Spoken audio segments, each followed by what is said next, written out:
Have you ever felt like you were losing your mind because of a narcissist?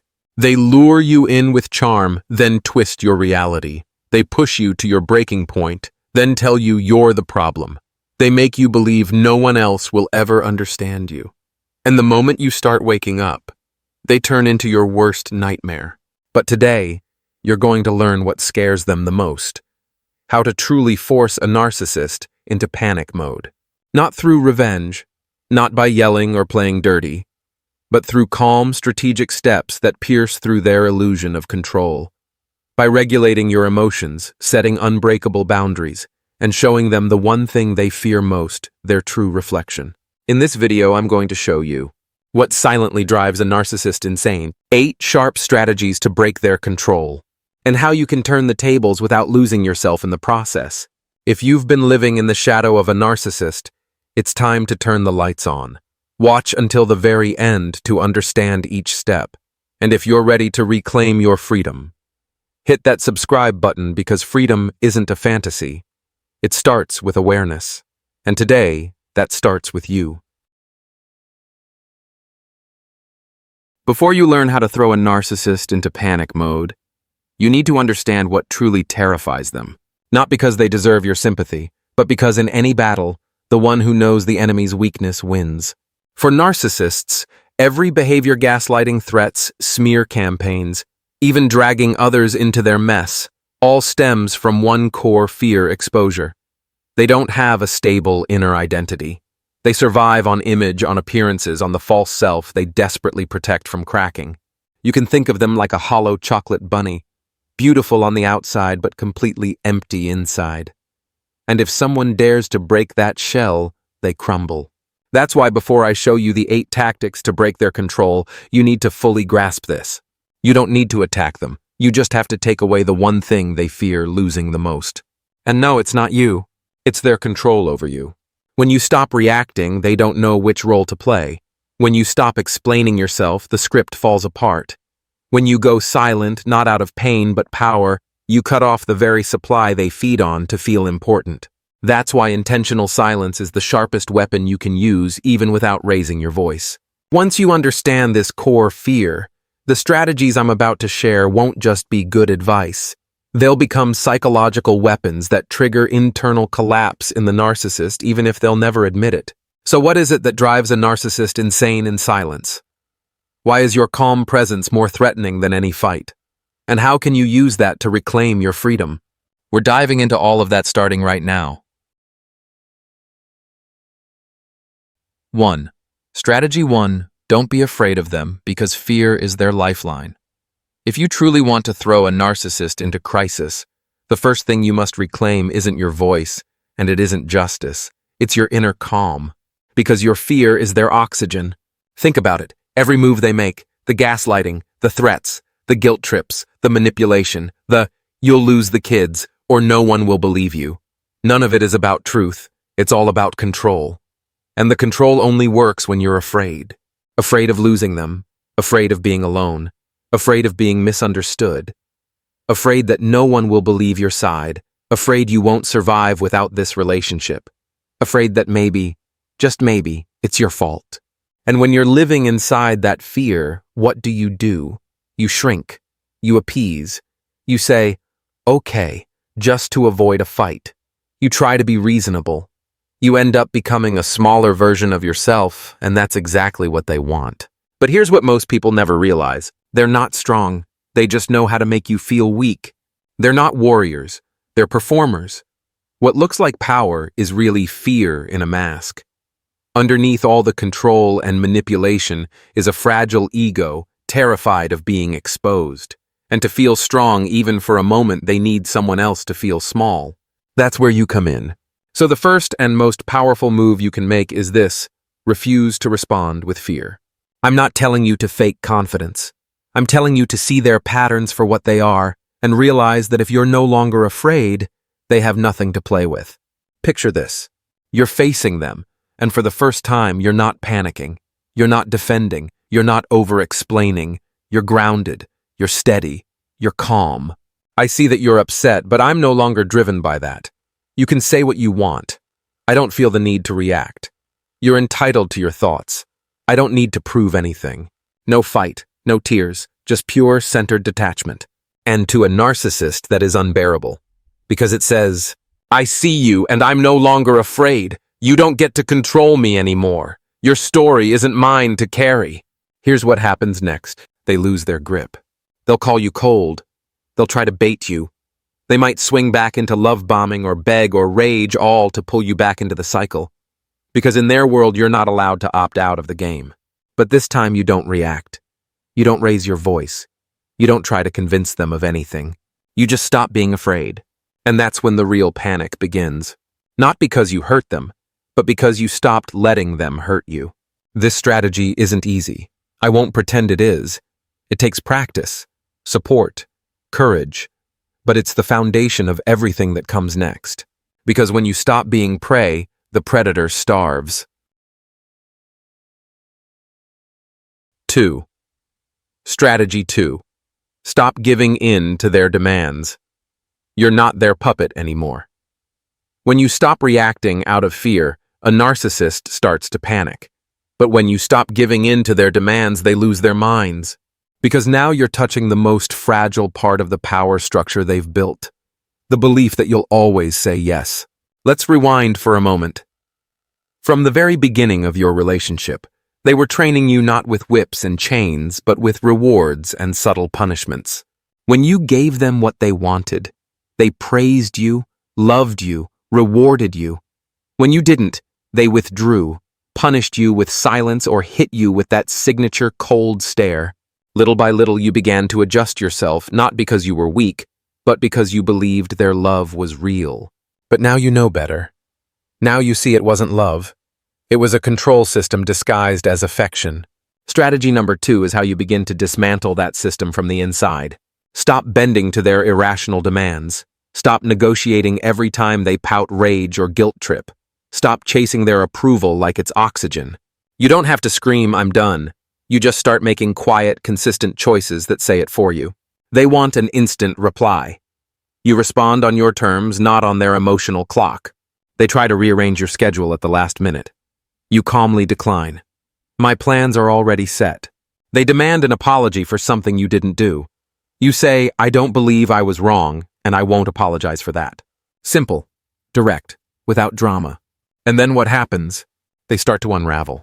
Because in the script, they wrote, you were always the one who was flexible, understanding, easy to control. Now that version of you is gone, and they don't know how to talk to the real you. When you stop giving in, you force them to face the one thing they hate most themselves. No more emotional marionette to pull on. No more control disguised as connection. They'll go into panic mode. They'll try every play in the book: flattery, threats, blame, playing the victim, threatening to leave, begging to stay, demanding their stuff back, even talking lawsuits. But this time you don't react, not because you're cold, but because you've realized you're no longer responsible for their happiness. This shift doesn't come from one grand gesture. It comes from dozens of tiny choices you make every day. Waiting to reply, not apologizing for your feelings, not over-explaining, not breaking your boundaries just to keep the peace. Each time you're reclaiming a piece of your power. And for a narcissist, that's unforgivable. They'll see you standing taller, speaking, less grounding, more. And for the first time, they'll be forced to realize they don't own you anymore. You used to live trying to avoid their anger.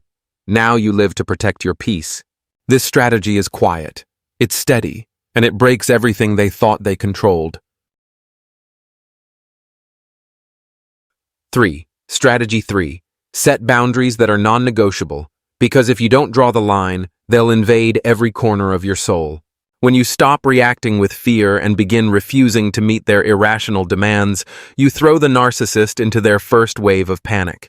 But if you truly want to dismantle their power, the next move is even more critical, creating boundaries they cannot cross no matter how hard they try. This is not about shutting them out, it's about reclaiming yourself. Because here's the truth, narcissists specialize in invasion, not through brute force but through closeness. They don't storm through your gates, they sweet-talk their way inside. It's just because I care. If you really loved me, you wouldn't need privacy. Why are you making such a big deal out of nothing We're soulmates, there shouldn't be walls between us. It sounds romantic at first. But make no mistake, this is psychological colonization. You didn't lose control overnight. You lost it piece by piece. Every time you replied instantly, even though you were exhausted. Every time you canceled plans to soothe their mood. Every time you apologized for having your own needs. Every time you gave in, not because you wanted to, but because you were afraid of what would happen if you didn't. Until one day, you looked in the mirror and couldn't recognize who you were anymore. You stopped being yourself and became a reflection of their moods, their wants, their chaos. That's why this strategy is a turning point. You redraw the line. You rebuild the gate. And this time you hold the key. Boundaries are not about revenge. They're about love, the kind of love that starts with you. Boundaries say, I get to decide what's okay and what's not. Boundaries are how you protect your peace, your time, your truth. They are a declaration of self-respect. And here's the part the narcissist fears the most. They know exactly what boundaries mean. They mean access denied, control interrupted, no more walking into your life like they own it. So the moment you begin to enforce even the smallest boundary, they will fight it. They'll call you selfish. They'll remind you how you used to be more understanding. They'll make you feel guilty. I just want to be close to you and you won't even let me in. Don't flinch, don't explain, don't negotiate. Boundaries are not requests for permission. They are decisions. They don't need to be understood. They only need to be honored by you. You can start small. Don't answer 10 missed calls in a row. Don't reply to texts at 2 a.m. Don't cancel your plans to fix their bad mood. Don't say sorry for needing rest, peace, or silence. Every one of those moments is a brick in the foundation of your new life. One where your emotional home is not open to looters and manipulators. One where the door only opens from the inside on your terms. And here's what you'll discover. You don't need to raise your voice or throw ultimatums. Just by holding your ground, you rewrite the entire relationship dynamic. If they can respect your boundaries, the relationship might still have a chance. But if they can't, you've learned something vital. It was never a partnership. It was a performance, and you were cast to play the obedient role. Now you've left the stage. This isn't war. It's sovereignty. You're not closing the door out of hate. You're closing it to protect what's sacred, your peace, your clarity, your voice. And that to a narcissist is unbearable. 4. Strategy 4. Focus on facts, not feelings, because the more you react, the more they control you. In the battle with a narcissist, one of the fastest ways to strip them of their power is to stop getting pulled into emotional chaos. They don't need you to love them. They don't even need you to like them. They just need you to react. Pain, confusion, rage to them, it doesn't matter. As long as you're reacting, they still own the narrative. That's why strategy 4 isn't about fighting fire with fire.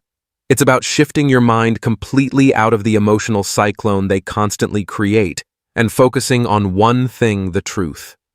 Cold, clear, untouched by manipulation. The truth without emotional distortion. The truth without theatrical flair. The truth that doesn't depend on how they feel or how they want you to feel. Because narcissists are masters at manufacturing their version of the truth, the version that makes them look like the hero or the victim and you the unstable, overreacting one. They twist words, rewrite history, and deliver lies with such calm confidence that you begin to doubt your own memory. You once believed you were too sensitive or misremembered things or made a big deal out of nothing. But no, that's gaslighting. And it only works when you don't anchor yourself in concrete reality. So the first step of this strategy is stop arguing with emotions. When they say you're overreacting, you don't need to prove your pain. When they say, I never said that you don't need to raise your voice, you need one thing: receipts. Keep records. Save texts. Write things down. Document dates, times, and conversations. Not to win a fight, but to protect your perception of what actually happened.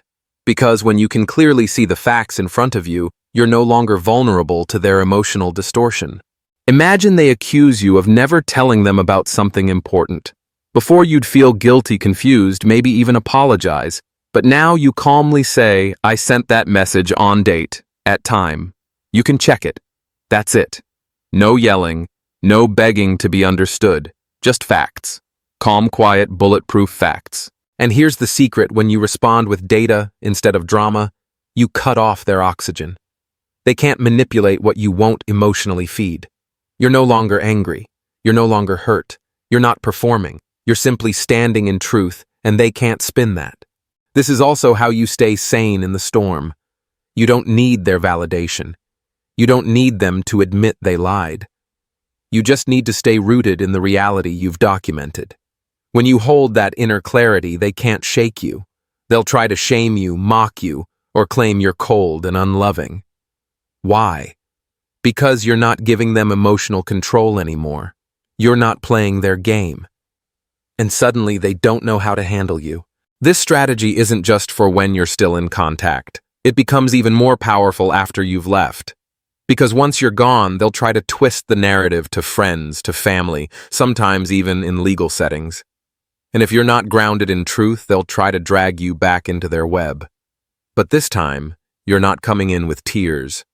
You're coming in with facts. When you master this, they lose their favorite weapon, the ability to confuse you through emotional chaos. And when confusion ends, their power ends. 5. Strategy 5. The threat of exposure. Because nothing terrifies a narcissist more than being seen for who they truly are. In the world of a narcissist, image is everything. They can go their entire lives without truly loving anyone, without forming real attachments. But they will fight to the death to protect one thing: their mask. The mask of kindness, charm, responsibility, generosity, morality. Out in public, they're the ideal partner, the admirable parent, the helpful colleague. But behind closed doors, they become someone else entirely: a manipulator, a liar, a gaslighter, and an emotional abuser. And they know one terrifying truth: if you ever speak up, the entire illusion collapses.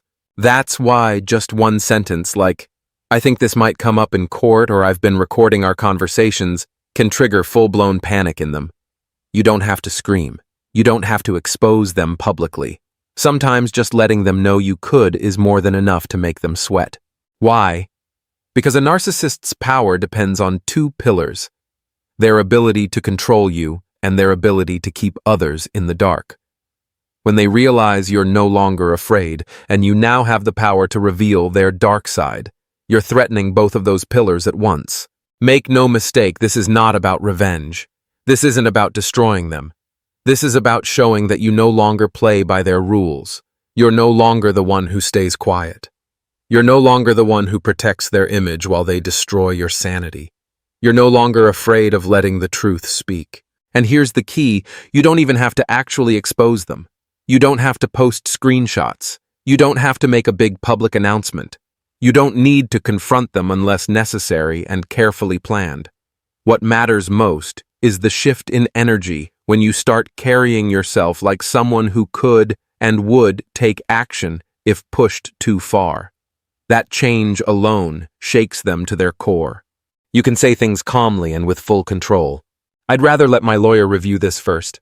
Just so you know, I've started documenting all of this. If we need clarification, I'm happy to let someone else listen in. I'll let the evidence speak for itself." When you say those words not with anger, but with stillness and confidence, they get the message loud and clear. They are no longer in charge of the narrative.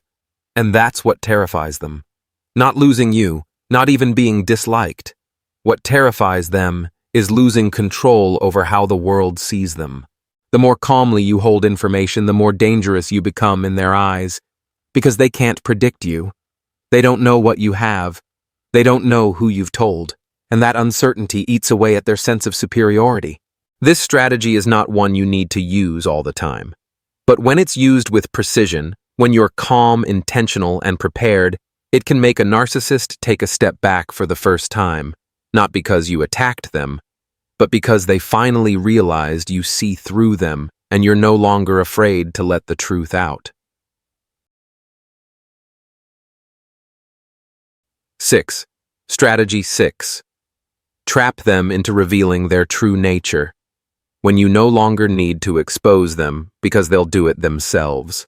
One of the narcissist's most terrifying talents is their ability to hide who they truly are. To outsiders, they can appear kind, ethical, charming, and generous. But you, the person behind the closed doors, the one who's heard what they say when no one else is around, you know the truth, it's all an act. Still, rather than trying to expose them loudly, which can backfire, you have a smarter strategy: set them up to expose themselves. The key lies in asking the right question in the right moment in front of the right person. Narcissists maintain control by distorting facts, denying past words, and dodging accountability. But if you know how to ask, you can lead them into contradicting themselves, and doing so publicly is where the real damage to their mask begins. Let's say they once told you how much they despise a colleague named Alex, yet around others they claim Alex is one of their closest friends. In front of the group, you might say calmly and innocently, "I thought you said you had a really hard time working with Alex.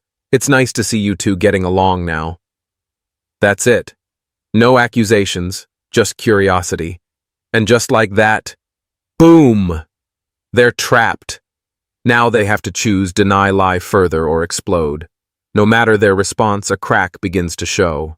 When you create moments they can't fully control, they lose composure. They may act irritated for no reason, deflect with hostility, or try to attack you in front of others. But the more they react, the more people begin to notice something is off. And that's the goal. You don't need to unmask them. Others will start to see through them on their own. This strategy requires patience and emotional discipline. You're not provoking, you're not attacking, you're simply dropping questions and letting silence do the heavy lifting. Over time, friends, colleagues, even family members will start to pick up on the inconsistencies and aggression. The image the narcissist has spent so long crafting begins to fracture, not because you tore it down, but because they couldn't hold it up anymore. And here's the beauty of it. The calmer you are, the more panicked they become. The less emotional you appear, the more unstable they seem. That contrast speaks volumes, and people notice. This technique doesn't just reclaim your power, it protects your peace. You're not stooping to their level. You're not playing dirty. You're using emotional intelligence and strategic awareness to gently draw them out of hiding and let their own behavior become the evidence. Because what narcissists fear most isn't losing you. It's losing control of how others see them. They don't panic because you know the truth. They panic because someone else might believe you. So let them talk. Let them spin. Let them expose themselves. You just stay calm, centered, and wise. Trust that truth, when revealed slowly and unmistakably, hits harder than any confrontation ever could. 7. Strategy 7. Cut off the supply when you become the void they can't fill. What a narcissist needs from you isn't love. It's a reaction, admiration, anger, confusion, suffering. Any emotional energy you direct toward them, around them, or because of them becomes fuel. And when you take that away, you don't just leave the game, you erase the entire stage. Narcissistic supply isn't just praise. It's when you chase after them after a fight. When you explain, defend, cry, beg, bend, or try to fix yourself just to keep the peace. Every time you do that, you're telling them, you still have power over me. You still matter. That's their oxygen. But when you cut the supply, you're saying something louder than words ever could: I no longer exist to serve your illusion. And the most terrifying thing to a narcissist is your silence. Not angry silence, but peaceful, calm, resolved silence, the kind that says, I don't owe you anything anymore. You're not explaining. You're not reacting. You're no longer emotionally accessible. You're no longer the center of their drama. To a narcissist, that silence is not absence, it's death. Because when you stop broadcasting emotions, they stop receiving signals to manipulate. No crying, no resistance, no attempts to hold on. And with that, nothing left to control. For a normal person, silence might be a break. For a narcissist, it's a collapse. Because once you stop feeding their ego, their illusion of control begins to rot from the inside. It's not the loss of love that breaks them, it's the loss of attention, of emotional power, of you still needing something from them. You don't even have to go full no contact, though. That's the best option if you can. But if not, minimize everything. Communicate only in writing. Keep it short, factual, neutral, and documented. No chit-chat, no check-ins, no emotional commentary, no response to bait. You don't need to disappear from the world. You only need to disappear from theirs. They may stalk from a distance, try to bait you back. They'll reach out, texts, apologies, threats, sob stories, fake change, fake weakness. But you'll see it clearly this time. Emotional bait, sugar-coated manipulation. And this time, you won't bite. You choose silence. You choose non-response. You choose to live and live well without their existence in your life. And that's when they truly panic. They wonder, why aren't they answering? How are they so calm? Did they replace me? Are they going to expose me? They have no answers. And your silence becomes a deafening scream in their mind, a place once filled with control, now echoing with the absence they can't tolerate. You were once a steady stream of supply. Now you're a desert. And narcissists don't know how to survive where they can no longer manipulate anyone. You don't need revenge. You don't need to shout. Your silence, your distance, and your refusal to feed their need. That's the final devastating blow. 8. Strategy 8. Become the version they can no longer reach when you rise beyond the narcissist's grasp for good. Everything you've done, seeing them clearly, refusing to be manipulated, controlling your emotions, exposing truth, cutting off supply hasn't just destabilized the narcissist. It has quietly, powerfully led you back to yourself. What narcissists fear isn't your hatred. It's not your anger or even your retaliation. What terrifies them most is this, you living your life without them. You no longer obsessed, no longer broken, no longer trembling at the memory of them. You've healed. You've moved forward. You've evolved into someone completely different, someone they can no longer control, touch, or predict. That's when they've truly lost you, not because you disappeared, but because you grew so far beyond their reach. You begin to love yourself again. You rebuild your boundaries. You no longer let people invade your mind so easily. You no longer wait for apologies from those who broke you because now you know your worth doesn't require anyone else's validation. To a narcissist, you were once a mirror that reflected their illusion of power. Now you are a world they can no longer enter. They might try to return with tears, with promises, with new manipulations. But you are no longer that same version of yourself. They cannot get in. They might text you, test you, try to use others to reach you. But instead of reacting, you'll simply smile because you're no longer playing their game. You won't feel the need to prove anything. You won't need to retell your past. You won't fight to win in any argument. Because your growth isn't about revenge, it's about peace, strength, and freedom. When you become that person, the one who no longer needs an apology, who no longer plays the victim, who no longer needs external approval, you don't just terrify the narcissist. You end the cycle of trauma entirely. They'll never understand how you can walk away without hate, how you can forgive not for them, but for yourself, how you can be at peace even after all they put you through. And the answer is simple. You took back your power. And that's something no narcissist can ever take from you again. If you're somewhere on this journey, or even just starting out, remember you don't have to be perfect. You just have to be honest with yourself. Every time you choose calm over chaos, every time you don't react, every time you prioritize your peace, you're taking another step toward freedom. Subscribe to this channel if you haven't already. Let's keep walking this path together. Because you deserve a life where no one has the right to define you except you.